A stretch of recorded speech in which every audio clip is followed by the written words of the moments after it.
시청자 여러분 안녕하십니까? 여러분의 경제적 통찰력을 길러주는 경제 아카데미입니다. 지금부터 오늘의 경제 아카데미 방송을 시작하겠습니다. 오늘은 2020년 4월 24일 매일경제. 오늘의 제목은 바운스백은 온다. 120조 조달 예산으로 혁신 기업을 키워라. 이정동 대통령 경제과 특보 인터뷰를 살펴보도록 하겠습니다. 시기의 문제일 뿐 한국 경제는 바운스백, 반등한다. 이 과정에서 정부의 조달 시스템의 역할이 굉장히 커질 것이다. 관료나 경제학자들이 재정, 통화, 금융 정책을 얘기할 때 엉뚱하게도 그는 정부 조달 시스템의 변화를 촉구했다. 축척의 시간, 개념의 설계라는 키워드로 한국 경제의 구조적 한계를 가차없이 질타해 왔던 이정동 대통령 경제과학 특별보좌관의 시각이다. 서울 공대 연구실에서 매일 경제와 만난 그는 코로나19 팬데믹 경제 위기에서 왜 정부 조달 시스템이 중요한지를 설명하는데 120분을 할애했다. 이 과정에서 마치 홍길동이 축지법을 쓰듯이 IMF 외환위기, 미국 아마존, 노사정 대타협, 평생학습 등 시장과 정치, 사회 경계선을 수시로 넘나들며 다양한 이슈를 꺼내들었다.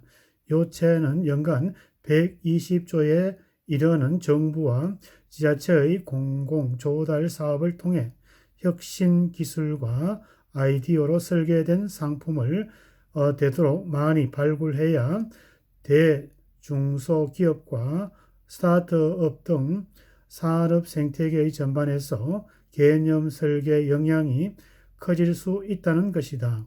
향후 수분 동안 이어질 것으로 보이는 코로나8 경기 침체의 충격에 대응하는 과정에서 정부가 얼마나 스마트하게 정책을 집행하느냐에 따라 재반 등 폭과 속도가 달라질 것이라는 설명이다.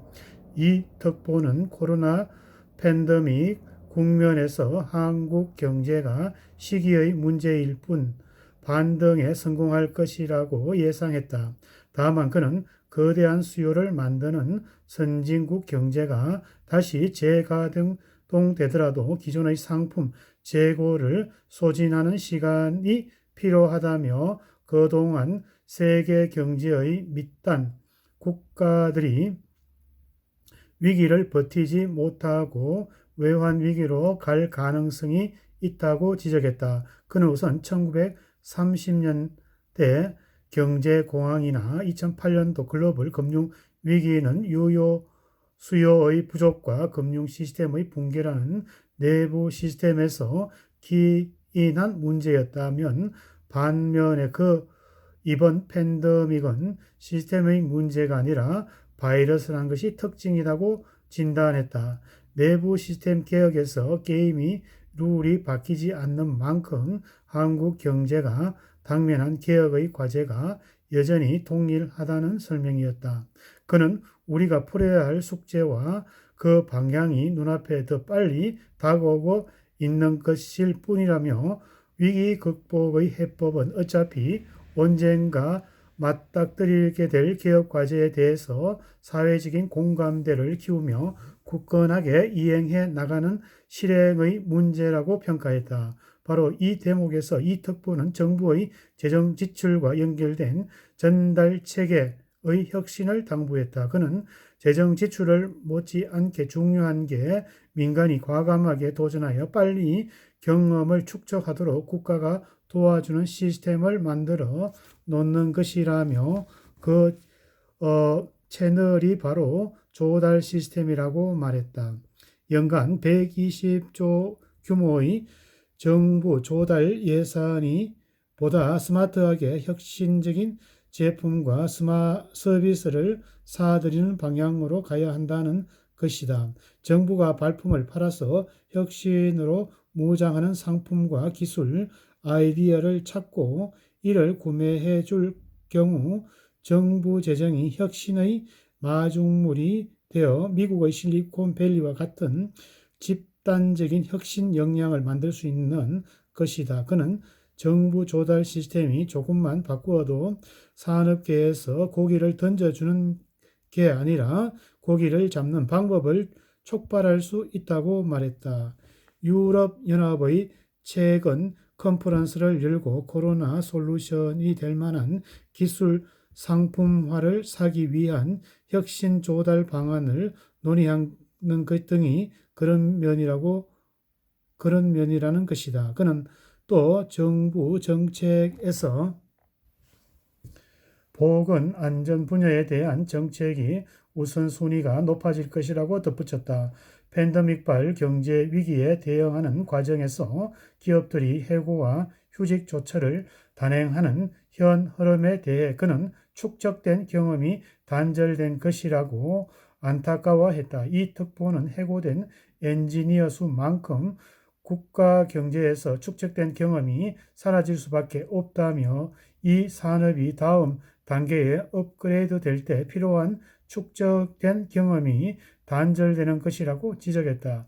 이 특보는 정부가 고용안정 자금을 투입하는 과정에서도 이런 관점을 가지고 정책을 실행해야 한다며 외환 위기 때 기업이 생존을 위해 엔지니어링들의 우선적으로 구조조정했는데 그러한 실수를 다시 반복해서는 안 되며 사람과 관련된 것은 무조건 살려야 한다고 거듭 소리를 높였다. 그는 노동계와 사측, 정부가 고용 문제를 둘러싼 사회적인 대타협을 모색하는 노사정위원회가 가등을 촉구했다.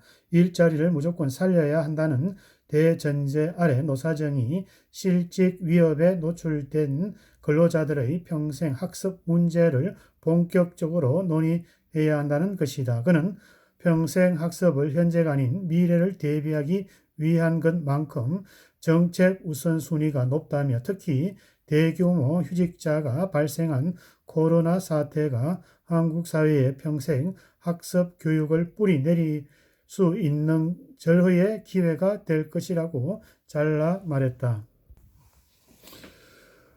지난해 여름 일본이 한국 반도체 산업을 타격하기 위해 악의적으로 일본 고순도 불소수소 제품의 수출 규제 조치를 발동했다. 당시 이정동 특보를 비롯해 26명의 서울 공대 교수들이 쓴 저서 축척의 시간이 산업계에 뒤늦게 화두가 됐다.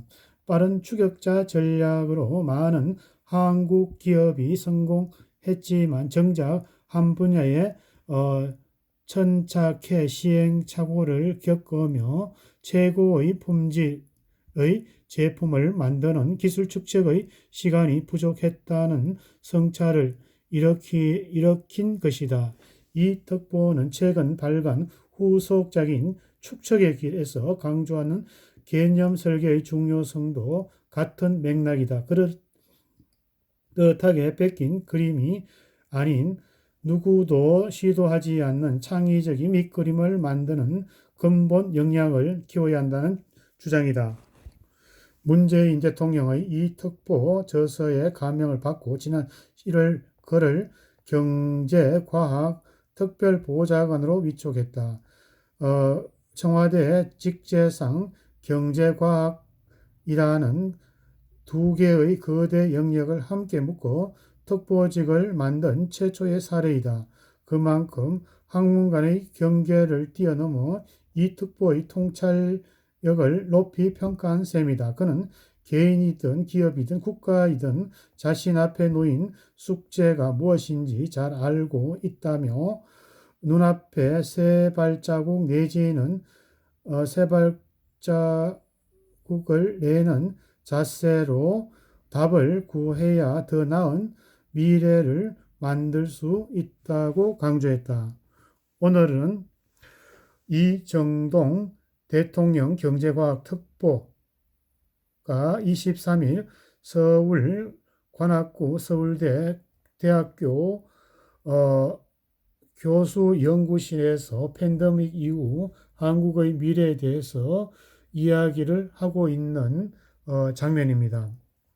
책의 축적의 시간, 공저자, 감명받은 문 대통령, 특보의 위촉, 이정동 특보의 내용을 가지고 바운스백은 온다, 120조 조달 예산으로 혁신 기업을 키워라는 내용을 가지고 살펴보았습니다. 오늘의 정보가 여러분의 발전에 도움이 되기를 기원합니다. 우리 경제아카데미 TV는 당신의 성공과 행복을 응원합니다. 지금까지 시청해주신 시청자 여러분, 감사합니다.